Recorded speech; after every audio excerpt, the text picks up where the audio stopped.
जय जगन्नाथ ସାଙ୍ଗମାନେ OISFରେ ବହୁତ ବଡ଼ ଭ୍ୟାକେନ୍ସି ଆସିବାକୁ ଯାଉଅଛି। ଆଗକୁ 6000 ପଦବୀ ଖାଲି ଥାଇ ମଧ୍ୟ ବର୍ଷେ ହେଲା ନିଯୁକ୍ତି ହୋଇପାରୁନି ସାଙ୍ଗମାନେ। ତ ଆଗକୁ ଆସିବ 10000 ପଦବୀ। ତ OISF ନିଯୁକ୍ତି ସେଥିପାଇଁ ଆପଣମାନଙ୍କୁ ସୁବର୍ଣ୍ଣ ସୁଯୋଗ ନିହାତି ଭାବରେ ଏହା ସରପ୍ରାଇଜ୍ ନିଶ୍ଚୟ ଆସିବ। ସେଥିପାଇଁ ଆଗୁଆ ସତର୍କ ସାଙ୍ଗମାନେ ପଢ଼ାପଢ଼ିରେ ଧ୍ୟାନ ଦିଅନ୍ତୁ। ଫିଜିକାଲ ଟିକେ ହାର୍ଡ଼ ରହିବ। ବହୁତ ଇଣ୍ଡଷ୍ଟ୍ରି ପଦବୀ ଖାଲି ଅଛି। OISF ନିଯୁକ୍ତି ପାଇଁ ଓଡ଼ିଶା ପୁଲିସ ନିକଟରେ ଆବେଦନ କରିଛନ୍ତି। ସରକାର 3ଟି ବାଟାଲିୟନକୁ ମଞ୍ଜୁରୀ କଲେ ହେଲେ ଏଯାଏ ନିଯୁକ୍ତି ହୋଇନାହିଁ ସାଙ୍ଗମାନେ। ତ ନିଯୁକ୍ତି ସୁଯୋଗ ଥାଇ ବି ଏ ଦିଗରେ ପଦକ୍ଷେପ ନିଆନଯିବା ଉଦ୍ବେଗର କାରଣ। ପ୍ରଥମେ ଗୋଟିଏ ବାଟାଲିୟନ ଖୋର୍ଦ୍ଧାରେ ଖୋଲିଥିଲା। ସେଥିରେ 1390 ପୁଲିସ କାମ କରୁଥିଲେ। CISF ଢଙ୍ଗରେ ଓଡ଼ିଶା ସରକାର ଓଡ଼ିଶାର ଘରୋଇ କମ୍ପାନୀ ପବ୍ଲିକ ସେକ୍ଟର ସଂସ୍ଥାଗୁଡ଼ିକ ସୁରକ୍ଷା ପ୍ରଦାନ କରିବା ପାଇଁ ଏଭଳି ବାଟାଲିୟନ ଆରମ୍ଭ କରିଥିଲେ। ଏବେ ବହୁତ ଗୁଡ଼ିଏ କମ୍ପାନୀ ଓଡ଼ିଶା ମୁହାଁ। ସେଥିପାଇଁ ସାଙ୍ଗମାନେ ସୁରକ୍ଷା ପାଇଁ OISFର ଶକ୍ତିଶାଳୀ ସୁରକ୍ଷା ବଳ ଦରକାର।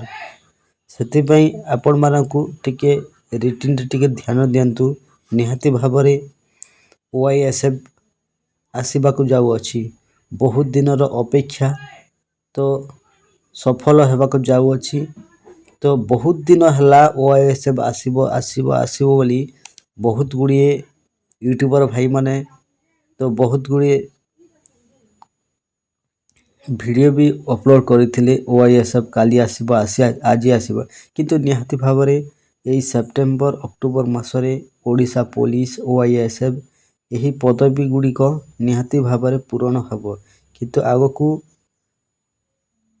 ବିଜେପି ସରକାର ବହୁତ ଗୁଡ଼ିଏ କମ୍ପାନୀ ଗୁଡ଼ିକ ଆମ ଓଡ଼ିଶାରେ ରହିବ। ସେଥିପାଇଁ ନିହାତି ଭାବରେ ଜରୁରୀ OISF ପଦବୀ ସୁରକ୍ଷା ପାଇଁ।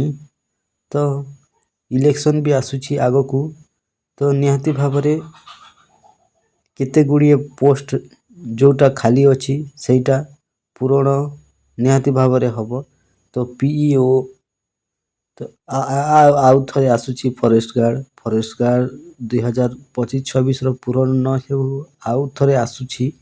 ତ ସେଥିପାଇଁ ଆପଣମାନଙ୍କୁ ଟିକେ ରିଟିନରେ ଧ୍ୟାନ ଦିଅନ୍ତୁ। ତ ପଢ଼ାପଢ଼ି କରନ୍ତୁ, ତା ସହିତ ଫିଜିକାଲ ବି କରନ୍ତୁ। ସାଙ୍ଗମାନେ ଏମିତି ନୂଆ ନୂଆ ଜବ୍ର ଅପଡ଼େଟ୍ ନେଇକି ଆସିବି। ସେଥିପାଇଁ ମୋ ଚ୍ୟାନେଲକୁ ସବସ୍କ୍ରାଇବ୍ କରନ୍ତୁ, ଲାଇକ୍ କରନ୍ତୁ, ସେୟାର କରନ୍ତୁ ବହୁତ ମାତ୍ରାରେ।